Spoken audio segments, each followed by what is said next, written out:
গরমের সময় এই নিম বেগুন রেসিপিটি কিন্তু খাওয়া খুবই উপকারী। তো নিম বেগুন রেসিপিটি তোমরা কে কে পছন্দ করো তোমরা অবশ্যই কমেন্ট করে জানিও। আর এই গরমে একবার হলেও এই নিম বেগুন রেসিপিটি অবশ্যই ট্রাই করো, এটা শরীরের পক্ষে খুবই উপকারী। তো চলো বন্ধুরা, সম্পূর্ণ ভিডিওটি আজকে দেখতে থাকো। দেখো, এটা আমাদের নিম গাছ, আর নিম গাছটা এবছর অনেকটাই বড় হয়ে গেছে, আর বেশ কি সুন্দর সুন্দর নতুন পাতা বেরিয়েছে দেখো, আর দেখতে খুবই ভালো লাগছে। আর এই পাতা খুবই উপকারী। তো চলো আমি কয়েকটা ডাল ভেঙে নিই। তো দেখো আমি কয়েকটা ডাল ভেঙে নিচ্ছি, যেহেতু এটা বেগুন দিয়ে ভাজা হবে আমার খুব বেশি পাতা লাগবে না। তো আমি 5টা থেকে 6টা ডাল এভাবে ভেঙে নেব। তো দেখো আমি এই কটা ভেঙে নিয়েছি। এই নিম বেগুন রেসিপিটা কিন্তু গরম গরম ভাতের সাথে খুবই ভালো লাগে, আর খুবই উপকারী একটা রান্না। তো আমি এটা ভাজার জন্য দেখো একটা বেগুন নিয়ে নিয়েছি, আর এবারে আমি পাতাগুলো ভালো করে দেখে পোকা আছে কিনা দেখে এভাবে ছড়ে নেব। তো দেখো পাতাগুলো আমি ডান্ডি থেকে আলাদা করে নিচ্ছি, এভাবে আমি ভালোভাবে দেখে নিচ্ছি। আর যেহেতু এখন নতুন পাতা বেরিয়েছে, এখন পাতা একটাও খারাপ না। তো এভাবে আমি পাতাগুলোকে একে একে ডান্ডি থেকে সব দেখো ছড়ে নিলাম।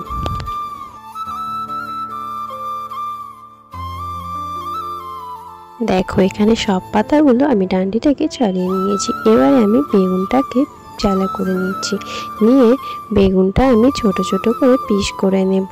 তো এটা আমি একেবারে ছোট করে নিই, আবার খুব বড় বড় করে নিই, মিডিয়াম রেখেছিলাম। তোমরা যেরকম কাটতে চাইবে সেরকম কেটো।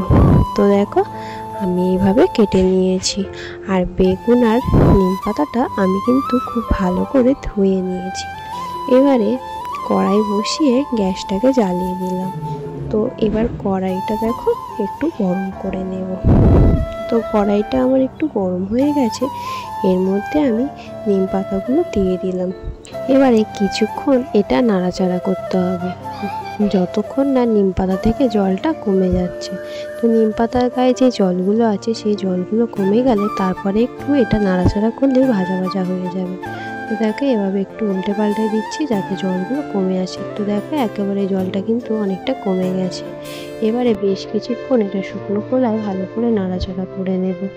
তো নিম বেগুন রেসিপিটি তোমরা গরমের দিনে অবশ্যই ট্রাই করো, এটা কিন্তু স্বাস্থ্যের পক্ষে খুবই উপকারী, আর যাদের সুগার আছে তাদের পক্ষে তো খুবই ভালো।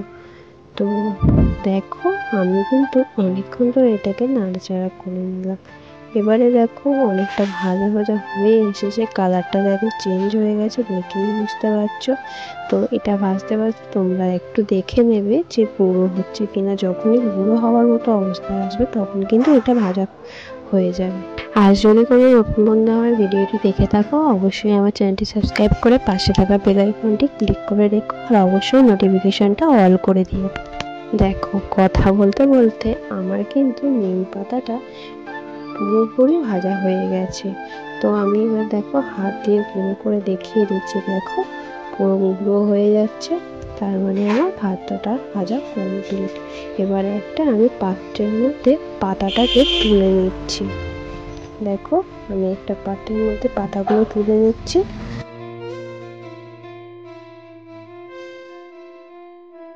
আমি পাতাগুলোকে হাত দিয়ে গুঁড়ো করে নেব। দেখো আমি পাতাগুলোকে গুঁড়ো করে নিয়েছি। এবার কড়াইটা পরিষ্কার করে ওই কড়াইতে আমি এবারে তেল দিয়ে দিলাম।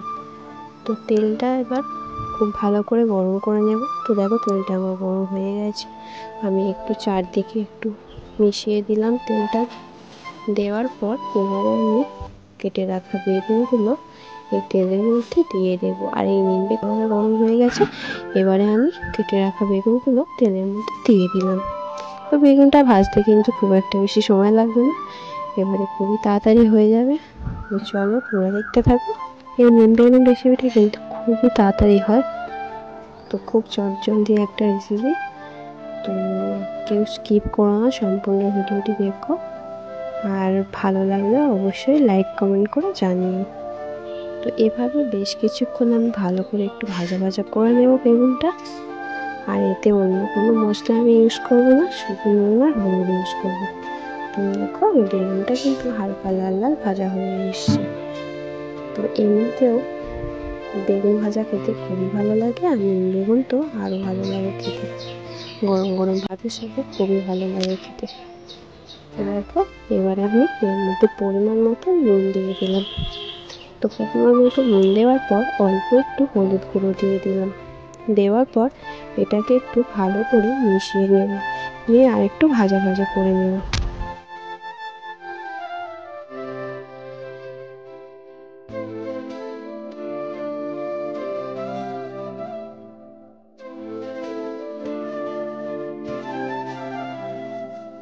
দেখো বেগুনটা কিন্তু আমার খুব ভালো করে ভাজা ভাজা হয়ে গেছে।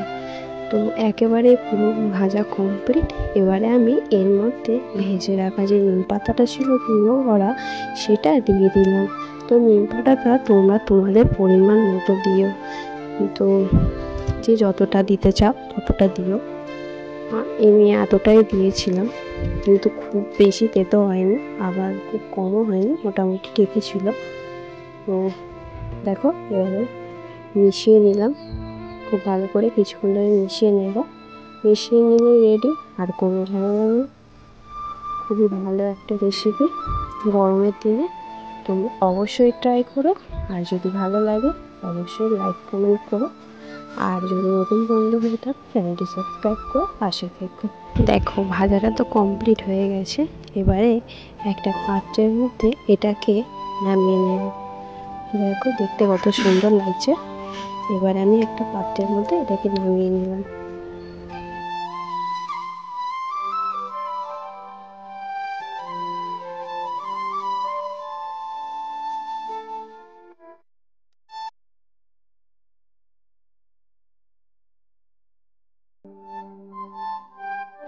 দেখো আজকে আমার নিম বেগুন রেসিপিটি পুরো রেডি হয়ে গেছে। তো কেমন লাগলো অবশ্যই তোমরা জানিও। আজকের মতো ভিডিওটা আমি এখানেই শেষ করছি। সবাই খুব ভালো থেকো, সুস্থ থেকো, সাবধানে থেকো। আবারও দেখা হবে অন্য কোনো ভিডিওর সাথে বা অন্য কোনো রেসিপির সাথে। ততক্ষণের জন্য সবাইকে টাটা।